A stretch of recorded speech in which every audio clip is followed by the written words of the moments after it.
जय हिंद। स्वागत है हमारे YouTube चैनल AY टेक्निक पर। आज के इस वीडियो लेक्चर में कक्षा 12 वाले बच्चे विशेष रूप से ध्यान देंगे। जितने भी बच्चे इस वर्ष बोर्ड एग्जाम देने वाले हैं, आपका जो फिजिक्स का टॉपिक है, बहुत से बच्चों को फिजिक्स में डर लगता है, फिजिक्स में क्या प्रश्न पूछा जाएगा, क्या नहीं पूछा जाएगा।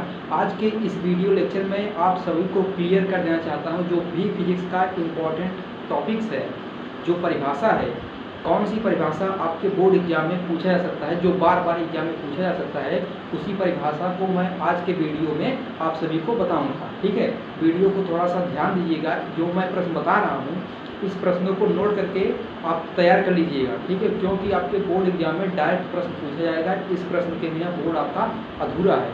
ठीक है, आइए शुरू करते हैं। देखिए, आपके बोर्ड एग्जाम में जो पहला इंपॉर्टेंट क्वेश्चन है वो बन सकता है कूलाम का नियम। ठीक है, कूलाम का नियम किसे कहते हैं? आप लोग कॉपी कलम लेकर बैठ जाइए और मेरे बताए हुए प्रश्नों को नोट करिए, क्योंकि आपके बोर्ड एग्जाम में प्रश्न पूछे जा सकते हैं। 100% चांस है। ठीक है, पहला प्रश्न आपका है क्या? कूलाम का नियम। कूलाम का नियम किसे कहते हैं, इसकी परिभाषा लिखना है और आपको डेरिवेशन करना है। ठीक है, पहला इंपॉर्टेंट क्वेश्चन। दूसरा क्वेश्चन बन सकता है विद्युत क्षेत्र की तीव्रता।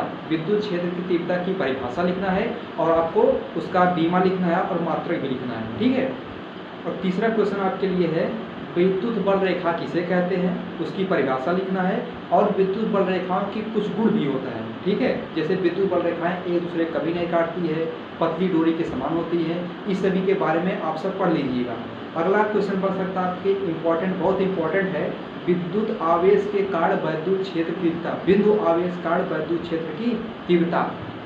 ठीक है, वैद्युत क्षेत्र की तीव्रता में जो अच्छी और निरक्षी है, उसका डेरिवेशन बहुत ही इंपॉर्टेंट है आपके बोर्ड एग्जाम के लिए। हर साल जो है अच्छी या तो निरक्षी स्थिति में वैद्युत क्षेत्र की तीव्रता पूछा जाता है। ठीक है, आप लोग अपने बुक से पढ़ लीजिएगा। अगला क्वेश्चन हो छठवां है, विद्युत फ्लक्स की परिभाषा लिखिए और उसका बीमा लिखिए और मात्रक लिखिए। ठीक है, ये भी इम्पोर्टेंट है। अगला वेरी इंपॉर्टेंट है, गास का प्रमेय किसे कहते हैं। गास के प्रमेय की परिभाषा लिखना है, उसका मात्रक लिखना है, उसका बीमा भी लिखना है। ठीक है, अगला प्रश्न है विद्युत विभव और विभवांतर। विद्युत विभव की परिभाषा लिखना है और आपको उसका मात्रक भी लिखना है, विभवांतर की परिभाषा और उसका मात्रक लिखना है। ठीक है, अगला प्रश्न है बिंदु आवेश कारण विभव।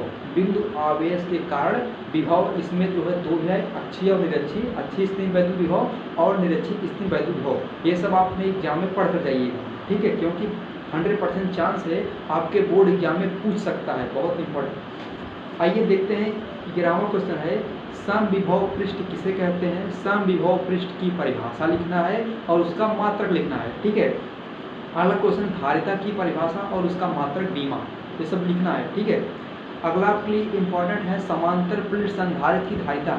समांतर प्लेट संधारित्र की धारिता, इसका भी व्यंजक आता है। ठीक है, समांतर प्लेट संधारित्र धारिता का जो व्यंजक होता है, मतलब डेरिवेशन होता है, मैं एक वीडियो लेक्चर में आप सभी को पूरे डेरिवेशन, जितना भी इंपॉर्टेंट डेरिवेशन है इसका, उसके बारे में कवर कर दूंगा। ठीक है, डिस्कस करूंगा। लेकिन आज के इस वीडियो लेक्चर में केवल मैं आपको परिभाषा बताऊंगा जो आपके बोर्ड एग्जाम में डायरेक्ट प्रश्न पूछे जा सकते हैं।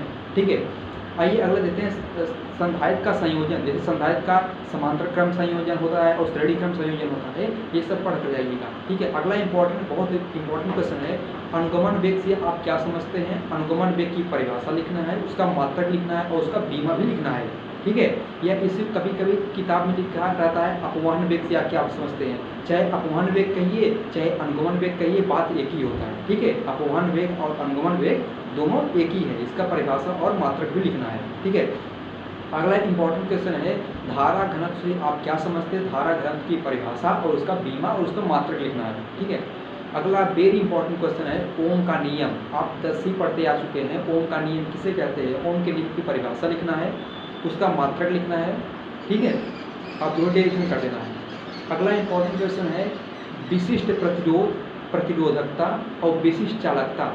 ये सब जितने 3 टॉपिक्स है, इनकी परिभाषा आप जरूर से जरूर तैयार कर जाइएगा। इसका मात्रक और बीमा हर साल बोर्ड एग्जाम में ये प्रश्न पूछा जाता है। विशिष्ट प्रतिरोध से आप क्या समझते हैं, या प्रतिरोधकता से क्या समझते हैं, या विशिष्ट चालकता से क्या समझते हैं, इसकी परिभाषा लिखना है और इसका मात्रक भी लिखना है, बीमा भी लिखना है। ठीक है, अगला है सेल का विद्युत वाहक बल। बहुत इंपॉर्टेंट क्वेश्चन है आपके बोर्ड एग्जाम में। विद्युत वाहक बल से आप क्या समझते हैं। सेल का विद्युत वाहक बल। ठीक है, किरचॉफ का नियम वेरी वेरी इंपॉर्टेंट, हर साल बोर्ड एग्जाम में ये प्रश्न पूछा जाता है, हर सेट में आता है कि किरचॉफ के नियम से आप क्या समझते हैं। किरचॉफ का दो नियम है, प्रथम नियम और दूसरा नियम। ठीक है, इसका मतलब परिभाषा लिखना है, आपका डायग्राम बनाना है, उसको बढ़िया से व्याख्या कर देना है। ठीक है, आपको पूरा नंबर मिलेगा किरचॉफ का नियम। अगला वेरी इंपॉर्टेंट है व्हीट स्टोन सेतु। ये देखिए डेरिवेशन है, व्हीट स्टोन सेतु से आप क्या समझते हैं, मतलब डेरिवेशन करना है व्हीट स्टोन सेतु का। ठीक है, अगला है बायोसेवर्ट का नियम। बायोसेवर्ट ने दो नियम दिया था, प्रथम नियम और द्वितीय नियम। दोनों नियम को पढ़ कर जाइएगा, बहुत इंपॉर्टेंट क्वेश्चन है। एम्पियर का परिपथी नियम, ये भी अपने आप में बहुत इंपॉर्टेंट है। दो समांतर धारावाही चालकों के बीच लगने वाला बल, ये डेरिवेशन है, आपके बोर्ड एग्जाम में 100% किसी न किसी सेट में ये आएगा। दो समांतर धारावाही चालकों के बीच लगने वाला बल। ठीक है, मैंने जितने भी टॉपिक बताया है इस वीडियो में वह आपके बोर्ड एग्जाम के लिए बहुत ही इम्पोर्टेंट साबित होगा। इसमें जो मैं 20 क्वेश्चन आपको बताया हूँ, उस 20 क्वेश्चन में सबसे इम्पोर्टेंट कौन है आपको मैं अभी बता रहा हूँ। ठीक है, देखिए इसमें भी इम्पोर्टेंट से भी इम्पोर्टेंट क्वेश्चन कौन सा है मैं आपको बता रहा हूँ। पहला बहुत इम्पोर्टेंट है कूलाम का नियम, पढ़ लीजिएगा। उसके बाद विद्युत बल रेखाएं, किसे कहते हैं, विद्युत बल रेखाएं के गुण भी लिखना है। उसके बाद अच्छी और निरक्षी स्थिति वैद्युत क्षेत्र की तीव्रता और उसका विभव भी पढ़कर जाना है। ठीक है, उसके बाद पढ़ना क्या है, गॉस का प्रमेय। गॉस का प्रमेय और अनुप्रयोग बहुत ही इंपॉर्टेंट है। ठीक है, अगला आपके लिए इंपॉर्टेंट बन सकता है अनुगमन वेग और अपवहन वेग से आप क्या समझते हैं। ठीक है, अगला इम्पॉर्टेंट है व्हीट स्टोन सेतु और किरचॉफ का नियम, ये बहुत इंपॉर्टेंट है। अगला है बायोसेवर्ट का नियम और दो समांतर धारावाही चालकों के बीच लगने वाला बल। ये सब जितने भी टॉपिक्स हैं ये सब टॉपिक्स पढ़ कर जाइएगा, क्योंकि आपके बोर्ड एग्जाम में, यूपी बोर्ड एग्जाम 2026 में जरूर 100% चांस है ये सब प्रश्न कहीं न कहीं से ये सब प्रश्न आपके बोर्ड एग्जाम में देखने को मिलेगा।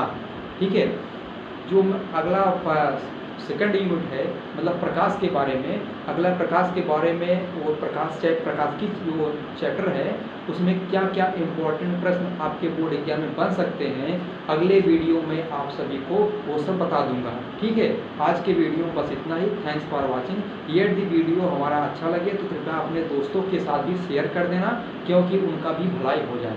ठीक है, आप जो है अच्छे प्रश्नों को नोट कर रहे हैं, बड़ी इंपॉर्टेंट छाट रहे हैं, तो आपके मित्र का भी तो भलाई होना चाहिए। इसलिए आप वीडियो को उन लोगों के साथ भी शेयर कर दीजिए जो कुछ नहीं पढ़ रहे हैं अभी तक कुछ नहीं पढ़े हैं, न तो पढ़ रहे हैं। उनके लिए यह रामबाण साबित होने वाला है। ठीक है, थैंक्स फॉर वॉचिंग।